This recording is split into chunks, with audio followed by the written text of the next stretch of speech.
بسم اللہ الرحمن الرحیم۔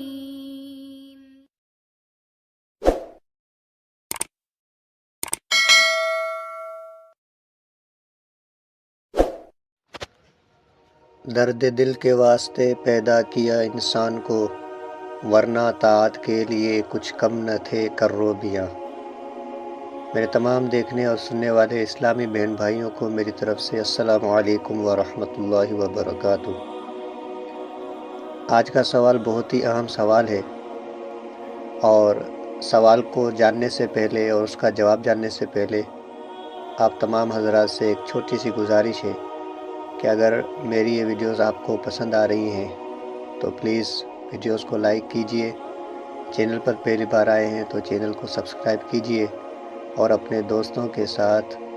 ان میری ویڈیوز کو ضرور شیئر کیجئے۔ جزاکم اللہ خیرہ۔ سوال: اللہ تعالیٰ نے فرشتوں کو عبادت کے لیے بنایا،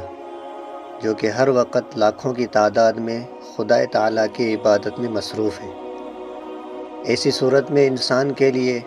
اللہ تعالیٰ نے مخصوص عبادات، نماز، روزہ اور حج وغیرہ کو کیوں ضروری قرار دیا، اور اپنے بھائی بندوں وغیرہ کی خدمت ہی کو عبادت کیوں نہ قرار دیا گیا؟ جواب: انسان کو اللہ تعالیٰ نے اس دنیا میں اپنا خلیفہ بنا کر بھیجا، اور اس کے لیے اس دنیا کو دارالامتحان قرار دیا، اور اس کو بعض امور کا مکلف بنایا، اور اس کے لیے ایک طریقہ زندگی پیغمبروں کے عمل کی صورت میں پیش کر دیا کہ جو اس طریقے کے مطابق اپنی زندگی کو گزاریں گے تو کامیابی پائیں گے،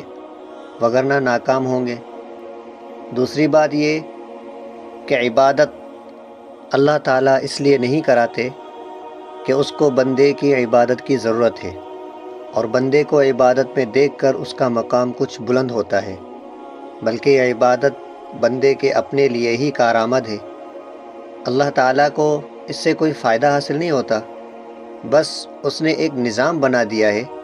کہ اگر عبادت کرے گا تو کامیاب ہوگا اور آخرت میں سرخ رو ہوگا، اور اگر عبادت نہیں کرے گا تو ناکامی کا منہ دیکھنا پڑے گا۔ پھر شاعر نے جو اوپر کا شعر کہا ہے، اس کا مقصد یہ نہیں کہ انسان عبادت نہ کرے اور صرف ایک دوسرے کے درد ہی کو محسوس کرے، بلکہ اس کا مقصد یہ ہے کہ انسان کو اللہ تعالیٰ نے صرف عبادت کے لیے نہیں پیدا کیا، بلکہ اس کے دل میں ہمدردی اور ایثار و اخوت کا جذبہ پیدا ہو۔ اگر عبادت سے وہ ان چیزوں کو حاصل نہیں کر سکتا، بلکہ نرا ظالم کا ظالم رہتا ہے، تو اس کی عبادت کا اثر اس میں نہیں آ رہا۔ اسی لیے تو احادیث میں جہاں عبادات پر زور دیا ہے، وہاں مسلمانوں کے آپس میں حقوق ادا کرنے، اخوت کو قائم کرنے اور ایک دوسرے کے ساتھ ہمدردی پر زور دیا ہے۔